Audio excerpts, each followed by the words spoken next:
What's up, ladies and gentlemen, boys and girls? Your boy the Dreadman is back with an episode of Nerd Talk, and I'm here to give you guys my fan movie review of DC's The Suicide Squad, the sequel, a loose sequel to the 2016 version, Suicide Squad. They say it's a combination between a soft reboot and a sequel, but me, since it's still within the same DC continuity, I'm going to call it a sequel. But first off, to DC and Warner Brothers, well done, very well done. I'm really, really satisfied with this product that you guys have put out.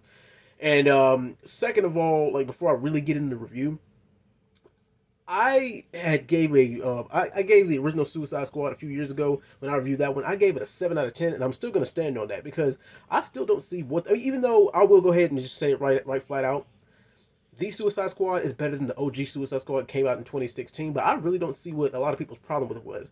That movie to me it wasn't bad, it wasn't terrible, it wasn't like what the critics tore it apart unnecessarily. But I mean, sure, I mean it was average and it had its flaws, but like it wasn't a terrible movie. The movie was just okay. But as far as the 2021 The Suicide Squad, it was very well done. It was well scripted. They bought the funny. They dialed the action, the gore, and the special effects. They dialed that up to 11, and that movie earned its R rating.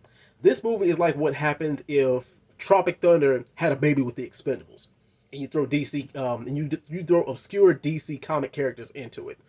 All right, and this is going to be a non-spoiler review. Well, minor spoilers. I'm not gonna be giving away any major deaths or or any of the endings or anything like that. Notice it said endings, but anyway, this movie pretty much, like I said, it's loosely tied to the main DC extended universe, well, DC cinematic universe, and Amanda Waller is once again constructing another Suicide Squad made of almost entirely new members with a few returning faces like Captain Boomerang, Rick Flag, let's see, and who else? I think those are pretty much the only ones returning. Like you guys stop me. You guys, this I'm just fresh from the theater, so if I get anything wrong, forgive me.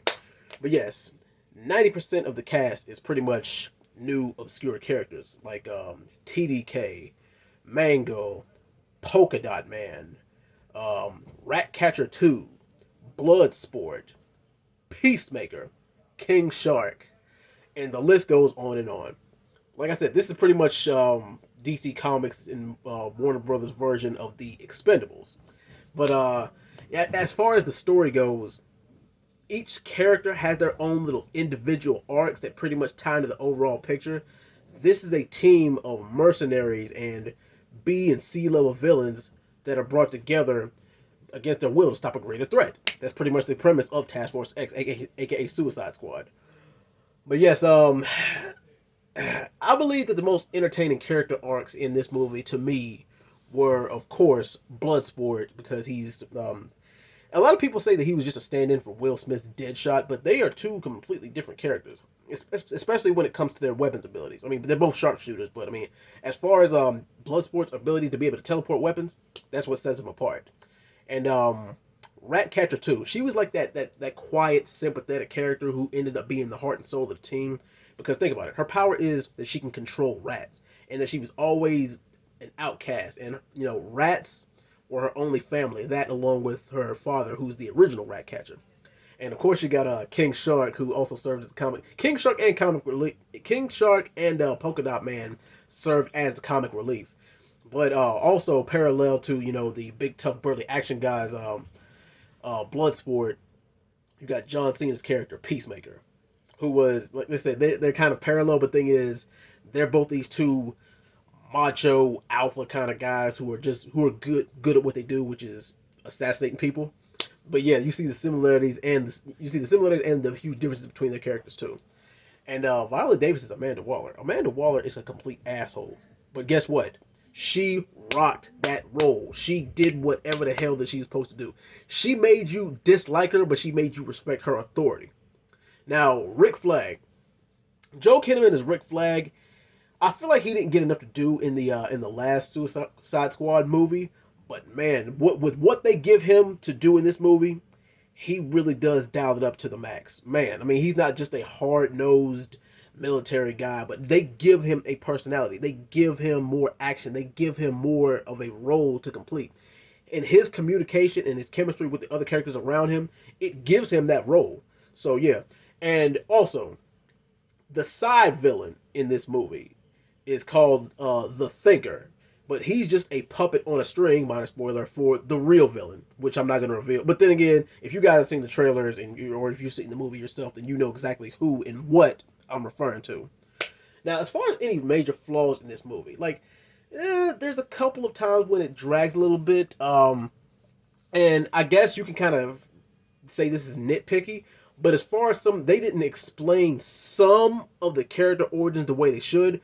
Instead, they just dive into the action. Like I said, that's a little bit of a nitpick, but hey, you won't really get too much of a complaint from me from that. But it is what it is. Um, Also, one thing I don't like is, like I said, it loosely ties into. They don't really make too many references to past DC movies, and there's some people are okay with that, but some are not, because I know a lot of people can be like, well, what about continuity? How closely connected is it to the other DC movies that came before and are going to proceed after this movie? And they're going to get to that. Like I said, it's not too much of a gripe with me, but overall, this movie really did do what it was supposed to do for me. I mean, it delivered on the action, it delivered on the comedy, it delivered on, more character depth. I mean, it's like, that's the thing a lot of people wanted. It's like, well, you're putting all these, mercenaries with complete powers and personalities together, but the thing is, why are they together? What is their motive? And can these people function together without there being some kind of conflict in the group? I'm not gonna spoil that either. But yeah. Overall, I will give this movie a 9 out of 10. I mean, like I said, delivered on the action. It hit on all cylinders. Like I said, there's a couple little nitpicky things, but the thing is, if you came for action, a couple of laughs, and some blood and gore, and some superhero action, then guess what? This is the movie for you. You will not get any complaint. You'll be, you'll get your money's worth when it comes to this movie. Also, stay after the credits. There's 2 post-credit scenes. But anyway, 9 out of 10 is my rating for The Suicide Squad. What did you guys think of it? If you saw it, comment and let me know. And I will be back soon with another video review. This has been the Dreadman. See you next time. Peace.